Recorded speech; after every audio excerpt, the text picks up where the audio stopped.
रजब भट्ट आजादी शॉप। अस्सलामुअलैकुम, welcome back with a brand new story. उम्मीद है आप सब ठीक ठाक होंगे। तो आज सीन कुछ यूं है कि हम लोग 14 अगस्त के लिए कुछ स्पेशल करने वाले हैं और हमारा क्या प्लान है इसके लिए वीडियो एंड तक लाजमी देखिएगा। तो चलो फिर।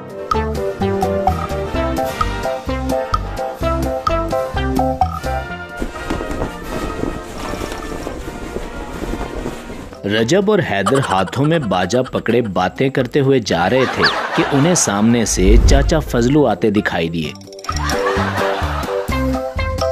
ओए हैदर, चल चाचा फजलू के पास जाकर बाजा बजाते हैं। अरे अरे अरे, तू पागल वागल है क्या? मेरे कान चाचा फजलू की गालियां नहीं सुन सकते। तू कह तो ऐसे रहा है जैसे पहली बार तुझे गालियां पड़नी हो। चल चल जल्दी कर, चाचा फजलू पास आ गए। चाचा फजलू उनके करीब आए तो वो बाजा बजाकर भाग गए।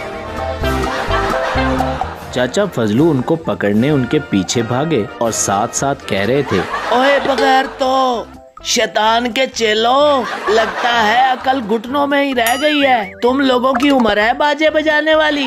ये पाँ सुनकर कब्र से मुर्दे बाहर आने की कसर रह गई है बस। रजब और हैदर जल्दी जल्दी घर एंटर हुए तो सामने माँ जी बैठी थी।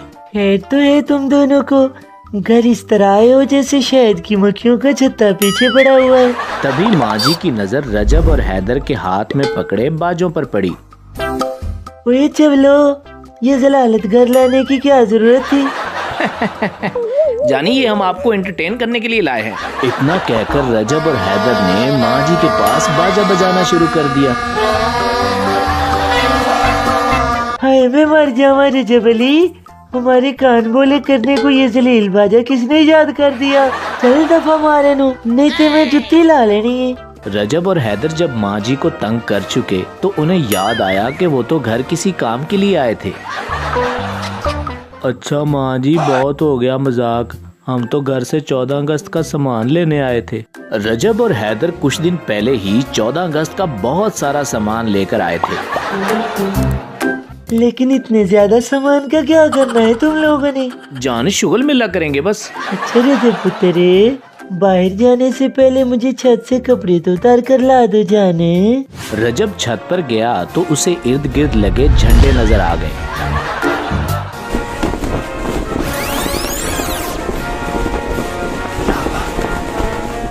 वो कपड़े भूलकर उन्हें गिनने लगा। 1 2 3 4 5 6 7 8 9 10 11 12। तभी माँ जी की आवाज आई। रजब अली, कपड़े लाने का कहा था तुम्हें, आखिर किसका इंतजार कर रहे हो? 13। हाँ है, चुप कर बदतमीज, करती हूँ मैं तेरा इलाज। मम्मा जी, मेरा मतलब था 13 झंडे।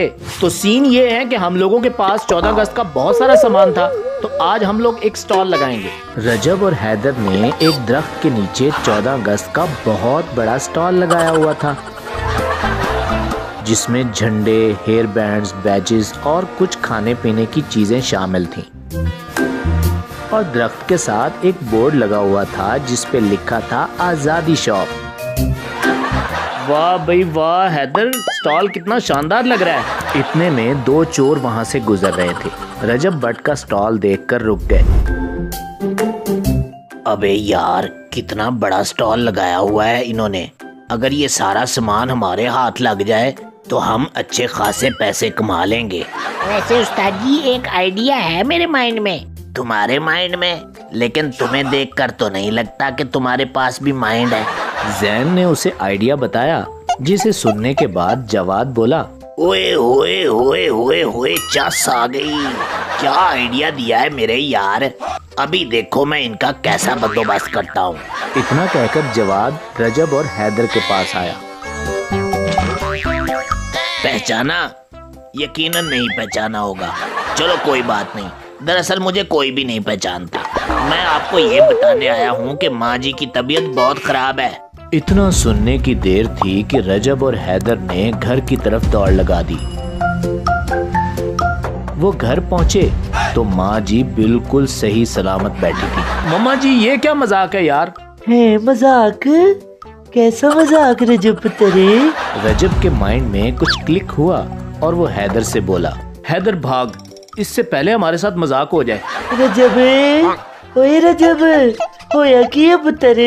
लेकिन वो माँ जी की आवाज सुने बगैर वहाँ से भागे और माँ जी भी उनके पीछे पीछे।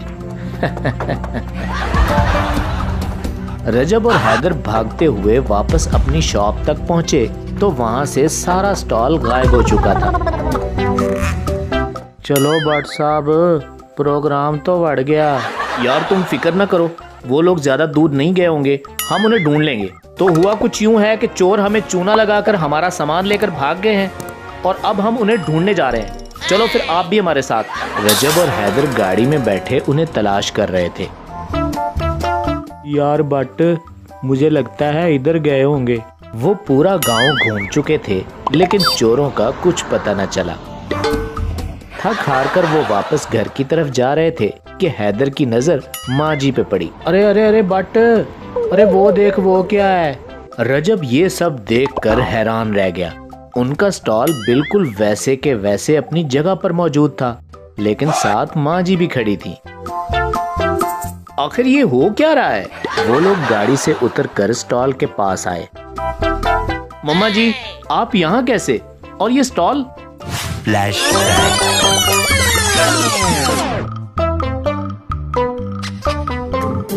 माँ जी रजब को आवाजें देती उनके पीछे पीछे भागती हुई आई। तभी उनकी नजर दीवार के पीछे छुपे हुए चोरों पर पड़ी। अच्छा, इनको तो मैं बताती हूँ, कितने मजे से छुप कर बैठे हुए हैं।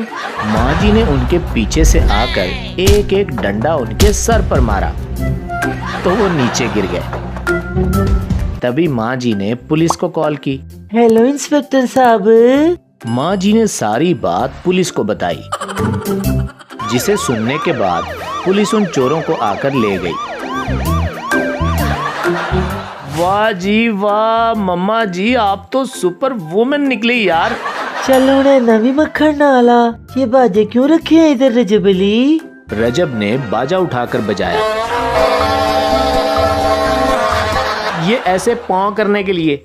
हैदर और रजब अपना स्टॉल वापस मिल जाने पे बहुत खुश थे। हैदर आते जाते कस्टमर्स को आवाजें लगा रहा था। बहनों और भाइयों, जल्दी जल्दी आकर अपनी पसंद की चीजें ले जाओ। पास से गुजरती बुशरा आवाज सुनकर रुक गई। ओ भाई, क्या तो तुम ऐसे रहे हो जैसे मुफ्त चीजें बांट रहे हो। मेरी बहन, एकदम मुफ्त। ये स्टॉल बिल्कुल फ्री ऑफ कॉस्ट है। हर कोई अपनी पसंद की चीजें ले जा सकता है। हमने ये स्टॉल इसीलिए लगाया है ताकि सब लोग जश्न आजादी मना सकें।